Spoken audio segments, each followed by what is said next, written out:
Restless 2024. This is another lovely film. I absolutely adored it. Um, it's about, I didn't know what it was about, but it's about the trials and tribulations of noisy new neighbours. And it's a British film. And I think British films are the best at stuff like this, the dystopian side of our own society where things go wrong. Oh my gosh.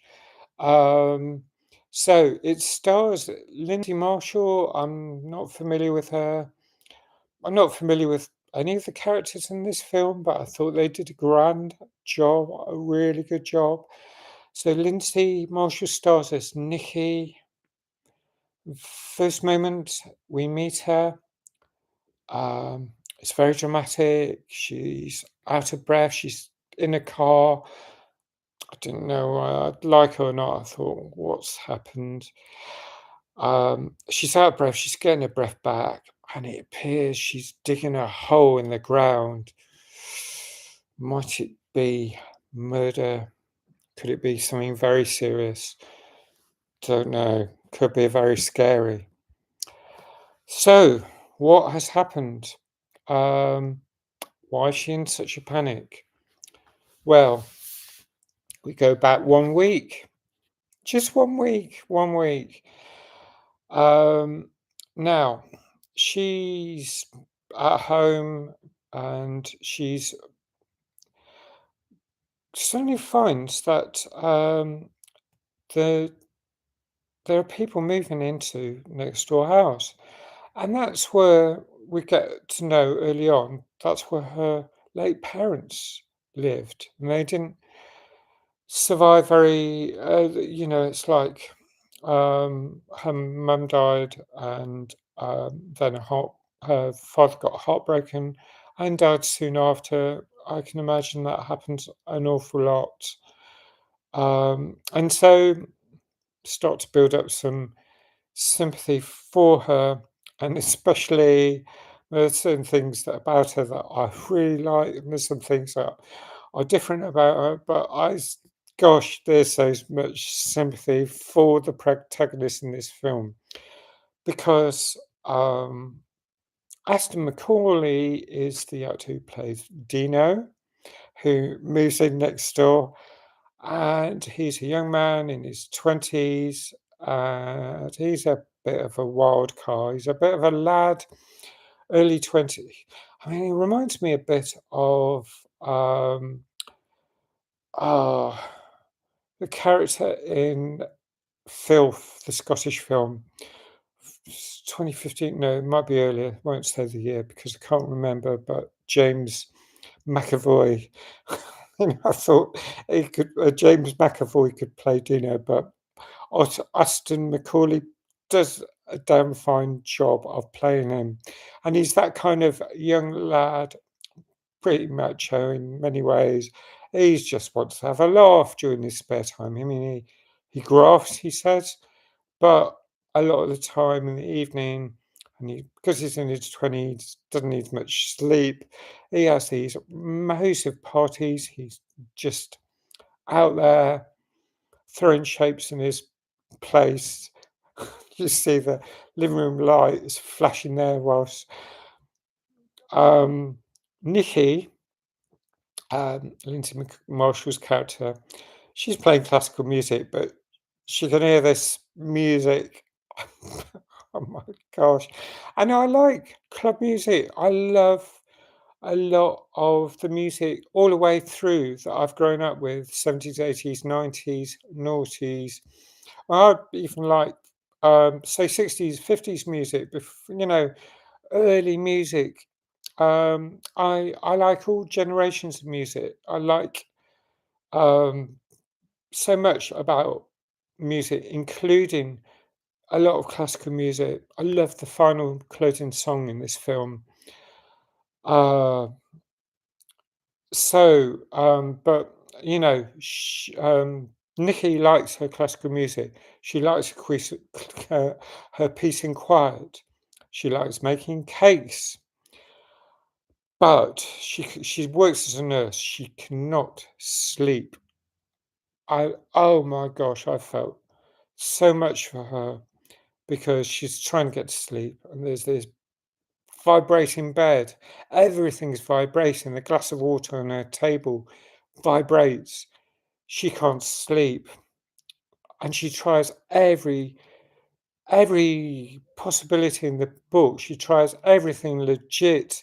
And yes, she might try things that are not legit. I mean, she bakes cakes. She goes round first and asks him to turn the volume down. He seems to agree of okay to start with, but soon after he's saying she's losing it. She's losing her mental capacity. He argues she's being misogynistic. I mean, oh my gosh, there's so much. I mean, being a British film, Humdrum Town, she goes to, uh, she even drives down to the seaside. I think it's that in Yorkshire, YO 35 or somewhere. Don't know where that is. I couldn't find it actually, but she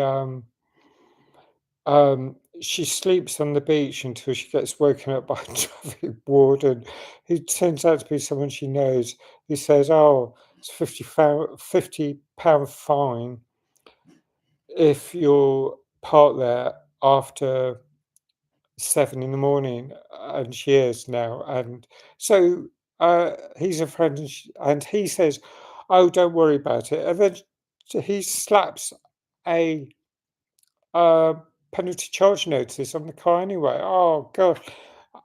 And yet he seems Kev, played by Barry Ward. He seems a nice character all round. In many ways, he's I don't know some things. I mean, she's cis and straight, so she's quite into him, and there's likable qualities about him, and yet oh no, yeah, when he threatens to sort out this lad, she warns him he's dangerous. I mean, this guy, he's very young. He's going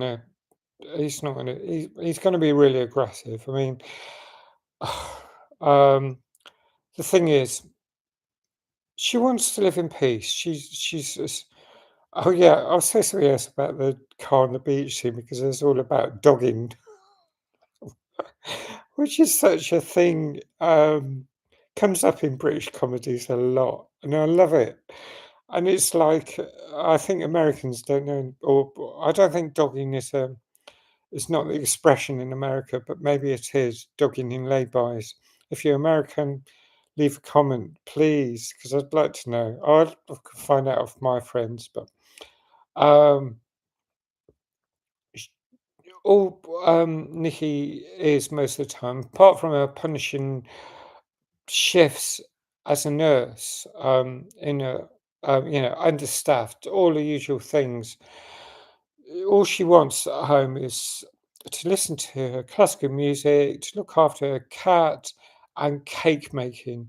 It's all the K's, all the C's rather. Wow.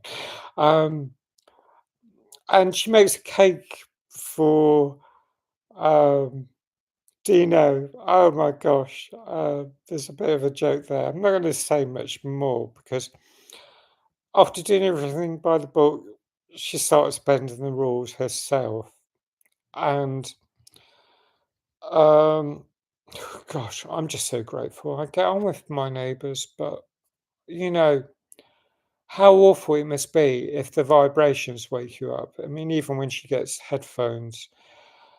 Um, this is such top-notch observational humour. I mean, how people behave.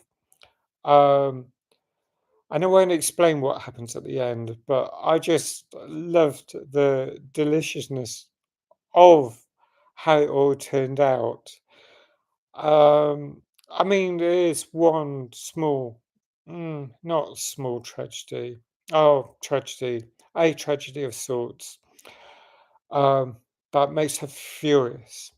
And if It's like no one should ever mess with what has been called for approaching a year now a crazed cat lady. I mean, that is a thing. Cat ladies are awesome people, cat women in general. But of course, oh yeah, it's getting into politics. I'm not going to do that. Watch this film. It's great. I mean, I'd love to know what you think, but I'm going to score this a 9 out of 10 because now I could even give it higher, but I gave the last film 9.25. So 9 out of 10. And I might reevaluate it sometime because these high films, there's probably a distinction, high scoring films. But 9 out of 10, I'd love to know what you think. It's exactly the kind of film I love. That sort of dark humor without much grimness in it. Don't like injury details. Don't, things like that mark films down. The humor is top notch, and I'd love to know what you think. So thanks for watching. Please like if you like this. Thanks if you subscribe. Please hit the notification button, and I hope to see you again soon. Bye for now.